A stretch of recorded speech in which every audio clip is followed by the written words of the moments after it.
Coronation, Chapter 2. The palace of Queen Revna was in what would simply and completely utter chaos. The coronation of the soon-to-be King Consort Jayden and the High Queen Revna will be also blood-bonded before the silver moon in 3 nights' time. High Steward Chuck looked as though he had swallowed a poison that either was killing him slowly or not quick enough. His normal dancing eyes were dulled to a lifeless, tight, almost angry tension. Chuck was a normally high-strung man whose ability to maintain many plates spinning at once and excel in that multitasking skill set that set him apart from others, leading to his rapid rise as High Steward. But nothing had ever prepared this man for wedding planning. And not just any wedding, a royal wedding, which is also a historic first in vampire covens. Chuck was currently in the main foyer of the palace, surrounded by 30 people of various size, colors, ages, sex, human, vampire, lycanthrope, witches, and even an elf, all talking or yelling at him. Some were brandishing swatches of fabrics in various colors or yelling, "Cheeses! Blood! With... how much wine?" over and over again. One lycanthrope, a tiger wearer, was half yelling, half roaring her responses. Chuck raised his hand. Then he raised the other hand. Then he slowly lowered his head so that it would appear to be putting up an invisible wall to all of them. One by one, they stopped yelling or roaring their demands, dressed up like questions. Chuck waited a moment until he knew he had everyone's undivided attention, then slowly started to lower his hands. As his hands were almost down, a few of the masses opened their mouths as if to speak again. He lowered his head again and began to raise his arms again until he had expressed his silent opposition to their noise. He repeated the silent process of raising his head and lowering his arms, except this time he intentionally went a bit slower than before. The elf rolled their multifaceted eyes. "Now," Chuck drawled slowly and intentionally, careful as though speaking only to unruly children, "we are going to do the following in a calm, respectful manner." He allowed his own voice to trail off as a woman walked through the door. She nodded to him ever so slightly, and for the first time in almost 6 months of preparation for the coronation, Chuck smiled. "I am no longer in charge of the wedding." Immediate shouts erupted from the assembly until Chuck held up a finger. "I have a job." Chuck's voice now took on an edge. He was going to reveal his annoyance, and those who had worked for him before understood that was not a good idea. He had the ear of the High Queen and her loyalty, both of which could end careers or worse. "I have a single job. I am her royal imperial person steward, and I am responsible for so many various itty-bitty tasks that I do with pride and satisfaction of a job well done. However," his voice became sharp, and even an intake of breath was sharp as he continued, "I have come to the conclusion, and with great humility, am giving my entire charge of the wedding to Miss J.L. Redwin. And from here on out, you are to answer to her, and only her. Leave me out of it." Chuck yelled the last bit of that, which stunned every person present. Chuck did not yell. He spoke evenly or in hushed tones. Chuck gave them all, one by one, a withering look, walked to Miss Redwin with a massive folder. He set it on the table, allowed the weight of the jar to jar the nearby drinks. J.L. smiled, whispered something to him. He laughed and walked away from the assembly without a backwards glance. J.L. watched him go with a smile of genuine warmth as she watched her old friend and mentor leave. She had been in the grocery store when she had seen him for the first time in almost 2 years. What she saw bothered her. Here was a man who could run the personal household of a high queen while still being present in his own marriage and subsequent children. He had confided to her that he is slowly losing his mind, thinking Siberia and Mars would be a better escape. JL said that she would be taking care of it, giving her 2 days, and then met in the foyer on the eve of the second.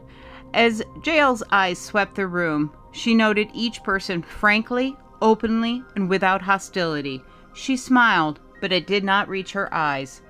Her eyes were brown like fresh upturned dirt, which would be pretty if they were not looking at each of them in cold calculation, and what she found left her wanting. Her hand flew quickly and without warning, causing humans and supernaturals in the room to flinch slightly. She picked up her remote, aimed it on the wall behind them. The assembly turned as one where she was aiming her remote. A large screen hung down from one of the columns and the simple URL and a QR code next to it. That is when JL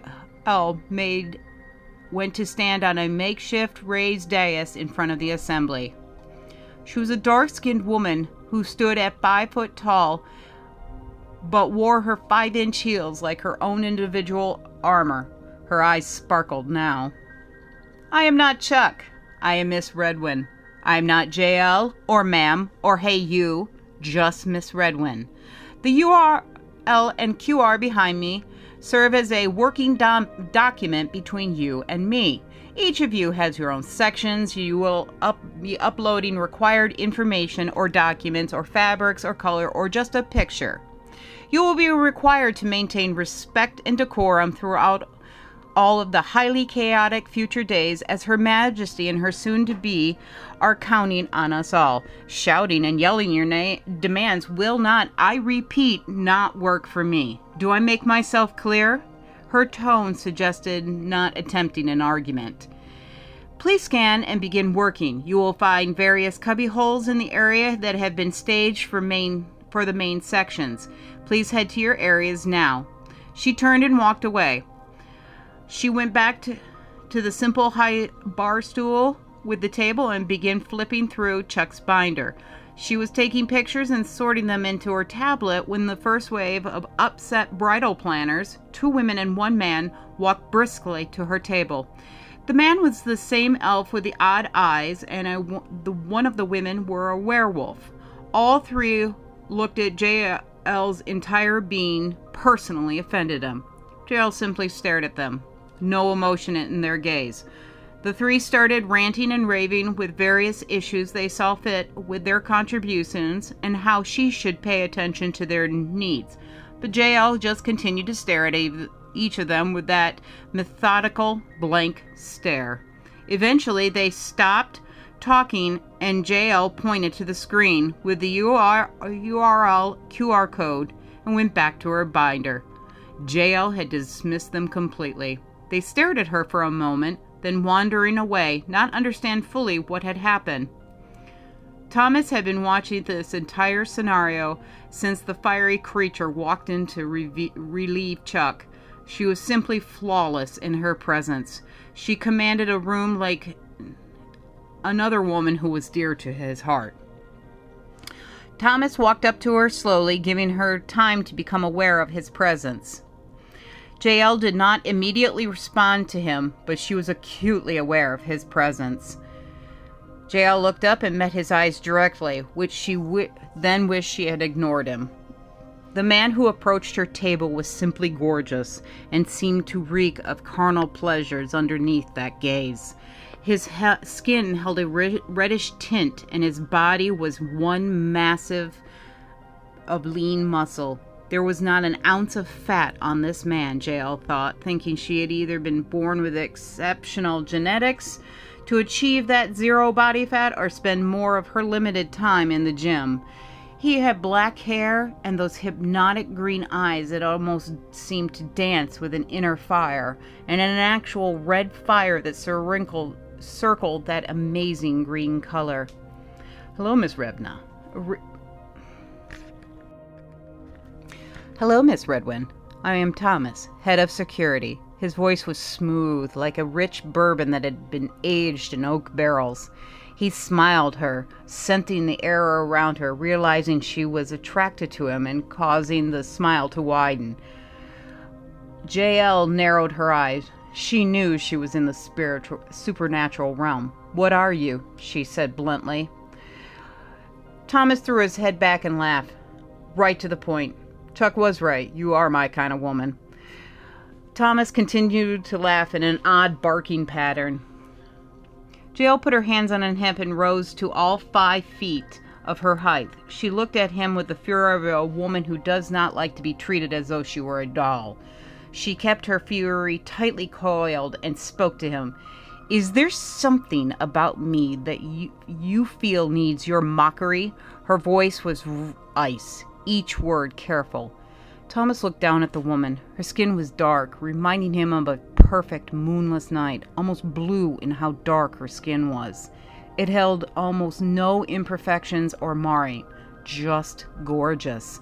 Her hair was soft and piled into a soft bun, but her eyes were what caught his breath. They were the soft brown with flecks of gold and filled with fire. Not literal fire, but the fire that comes deep within a person from having to stand to defend, a fire that comes from a person of character. Thomas felt his wolf whimper in his mind. He reached out and brushed a strand of her black hair away from her face. He felt a jolt of lightning pass through his fingers as he accidentally touched her. She jumped a bit too. His eyes widened. She felt it too. He felt the internal humming inside his body, and his wolf was pacing now, erratic and frantic as though it wanted out. He closed his eyes and pushed his wolf down. JL watched Thomas with careful eyes. While he was beautiful, he was also a stranger to whom JL knew nothing about. "Who are you?" she said cautiously. Thomas gave her a grin that changed his expression into a naughty boy. "I am the Night Court's general. I deal with all the bad things that bump in the night." His eyes twinkled with amusement. At that moment, Queen Revna and Consort Jayden emerged from the top of their personal suites. They descended the staircase hand in hand, looking at each other as all other humans and supernatural entities had fallen from sight. Revna reached the bottom first and turned in one fluid motion to Thomas. "Thoval," she murmured warmly, hugging Thomas from the side. JL felt a small pull of jealousy which surprised her in a reaction, but she pushed it away, realizing he was not hers and she did not have a say in this household. Thomas gave her a genuine smile and returned her half hug. He looked at JL and then said, "Revna is my half-sister, other than my queen." His eyes were dancing as he knew she was jealous. He could smell it, and it excited him tremendously. Queen Revna exchanged looks between him and JL. "You must be Chuck's replacement, Miss Redwin. Thank you for your assistance with our union." Queen Revna stated warmly, her voice ringing with a clear, authoritative tone, not with command, but it carried the weight of authority. "Your Majesty," JL began, "I am the one that is honored to be able to get to you and your soon-to-be spouse's vision for your union together. Do not fear. I will have everything ready for your big day. I just want to confirm dress fittings for tomorrow." She became the planner everyone knew her to be. JL Redwin was one of the most sought-after planners, as she was ruthless when it came to governance and precision. No one would argue with her once she began, even if they did. She had a way of silencing him. Revna looked at her brother, whose eyes were still locked on JL, and realized that she was seeing in his eyes. Her smile became large and wicked. "Thorvald," using Thomas's name from his human childhood, "I need you to watch for Mrs. Redwin's safety during the next 3 days. You will need to be her guide through these joyful but trying days." Both JL and Thomas looked at her with shock and surprise. Thomas studied his sister realizing what she was doing. While Jael attempted to argue, saying that she was an adult and did not need a babysitter, Revna simply raised a hand to silence all.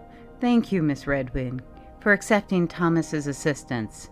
She took Jayden's hand once more and swept from the room. Jael looked after the great queen, then turned slowly to the still grinning Thomas. "Thorval?" Thomas groaned and said, "We had the same father. I was born second.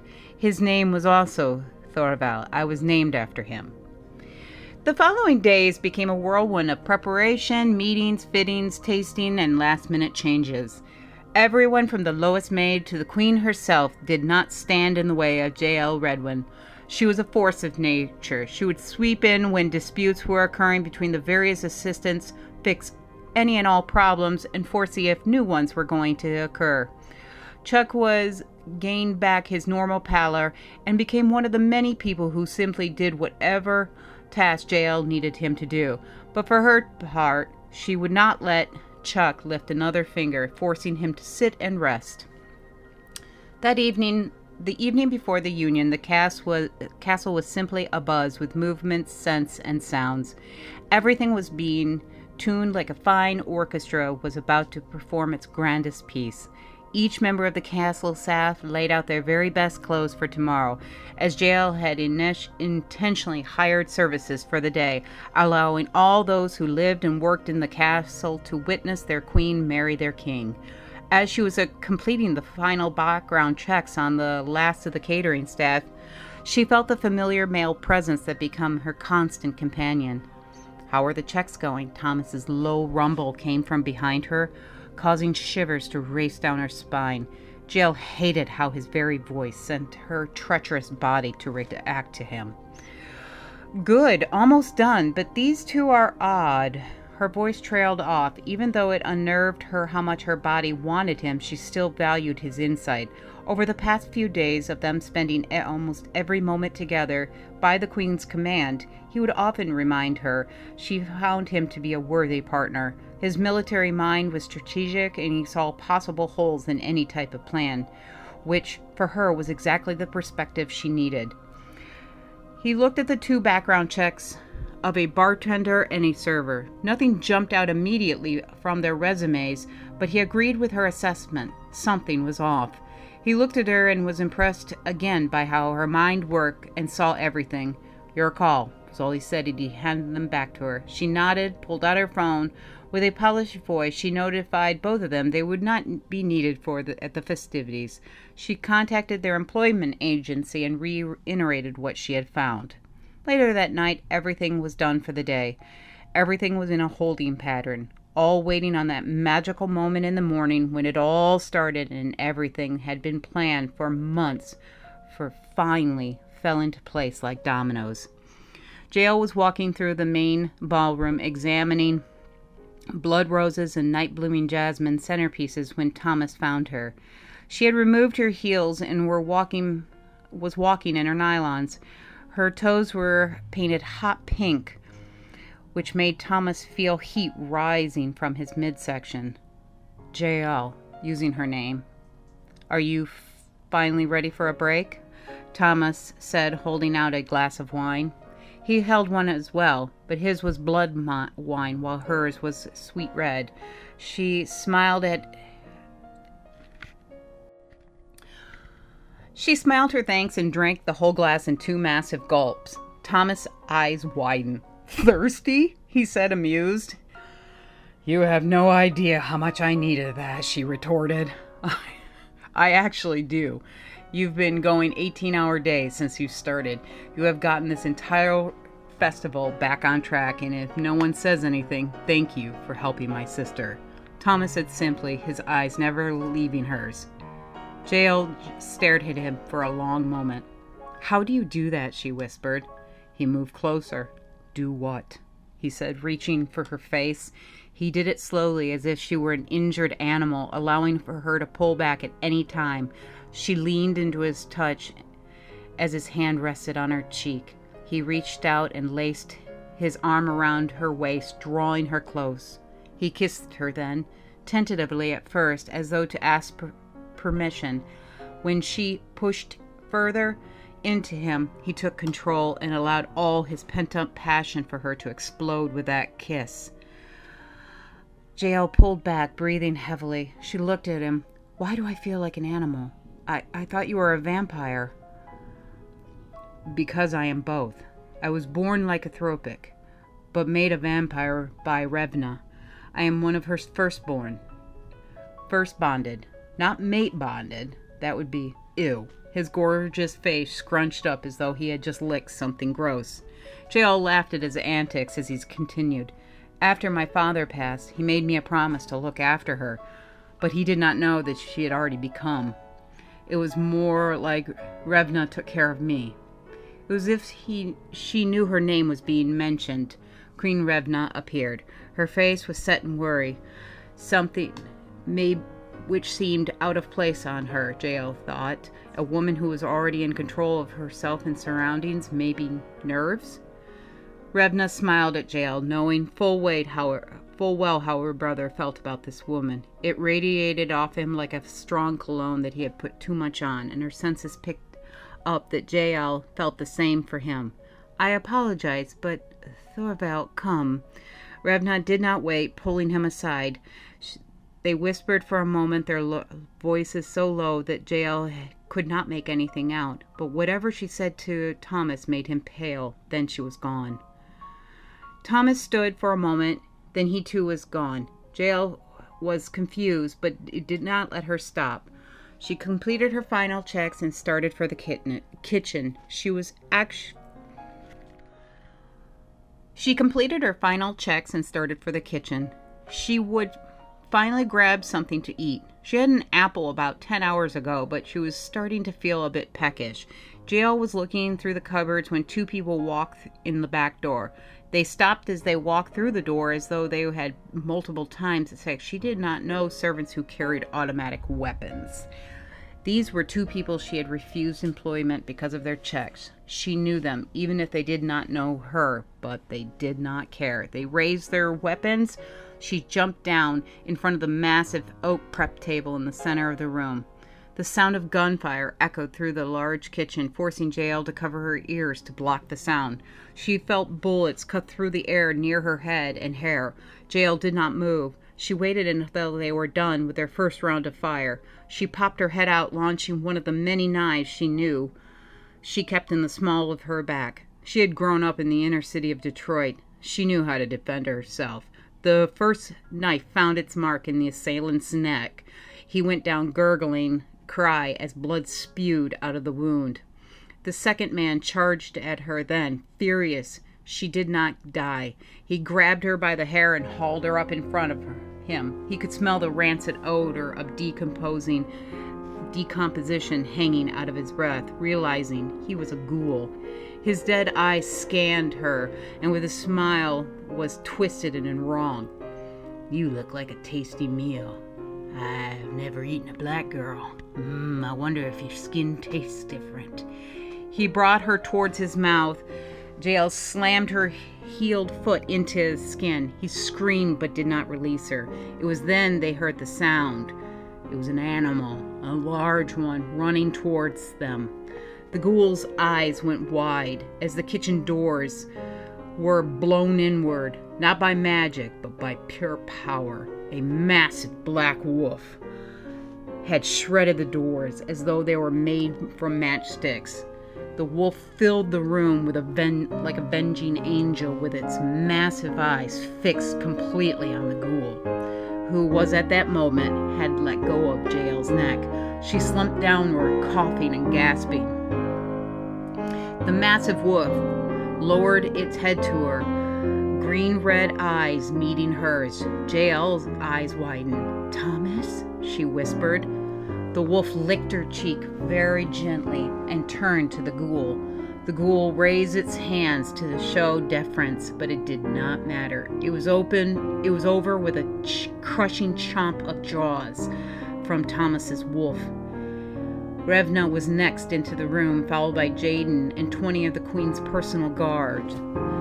Thomas transformed back, bones rearranging and crushing into his man form. He was complete absolutely naked and reaching for a trembling Jael. Revna nodded at Thomas and retreated. The rest followed her. Jael allowed herself to lose control, finally in Thomas's arms. After a time, he bent her face and kissed her so silently that she forgot about the moment of the attack. They were sent. By whom we do not know, but you are safe. I'm here, and I will never let anyone hurt you, he said. His voice was firm and fierce, as though he was trying to convince himself as well. He walked her to her room, and held her the entire way. When she opened the door, she looked back at him and pulled him inside. I can't offer anything right now, but I cannot be alone. Her voice was a hushed whisper, fearful that he would turn her down, but he picked her up and carefully laid her on the bed. He made sure to tuck her into the covers, and then went around on the bed and laid on top of the same covers. He pulled her next to him, and she felt his unusual heart beating too fast. Jael, I knew you were in trouble. I could feel you, he said simply. Jael did not answer. She knew too. They were meant for one another.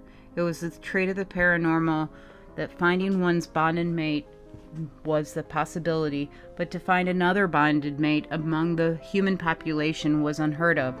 They fell asleep in each other's arms, his wolf humming in its contentment. The next day it dawned bright and beautiful. The coronation went over without any delays or issue. The day was spent in feasting and celebration. High Queen Revna and High King Consort Jayden only had eyes for one another. There was gentle speculation and teasing about when there would be an heir, to which Jayden acted like a lecherous old man toward Revna. She laughed high and bright, which still caused unease among her nobility, who had never seen her laugh before. Thomas was happy for his sister. She had, after almost a millennium, found her mate. Queen Revna stood. The massive hall quieted. She raised her glass. Thank you to all for this day. I am honored for all of you who cared for my consort and king and myself enough to do all of this for us. She gestured to the hall. She sipped her drink and allowed others to drink before continuing. I would also like to thank Miss Redwin and my brother for organizing all the background items, and also a special thanks for saving us from 2 ghoul assassins. The hall began to whisper, as most did not know the story. Queen Revna left the dais, walked to Jael. She took the woman's hand in her own and kissed both of her cheeks. As she was close to Jael, she whispered to the woman, "My brother is in love with you, and you with him. I gave him my blessing to him earlier today. Please be my sister." Revna said in a voice so low that Jael could barely hear it. Jael felt tears spring to her eyes. She always wanted a place to belong, a family to call her own, a person to come to love her and to her to love him, someone to spoil with aggressive affection. Her eyes found Thomas and her breath caught. There was so much desire, heat, and love blazing back toward her. Revna walked back to her own husband and mate. She knew that the next equinox they would have another ceremony of claiming and mating before the court. As she reached for Jayden, she saw Jael and Thomas reaching for one another. Queen Revna smiled as she sat to her own mate, secure in the knowledge of what she was carrying in her womb. Her thoughts were marred by a single complication. Who was trying to hurt them? The question was harder to prove to the answer at the moment. She quickly pushed it aside. There was time for all of that tomorrow. Time for Jayden and her to explore one another as husband and wife. Time for them to reveal the announcement of their upcoming child. And time for a new couple to marry. Tomorrow she will find out all the answers to her question. Tonight was for her and her husband and all other lovers.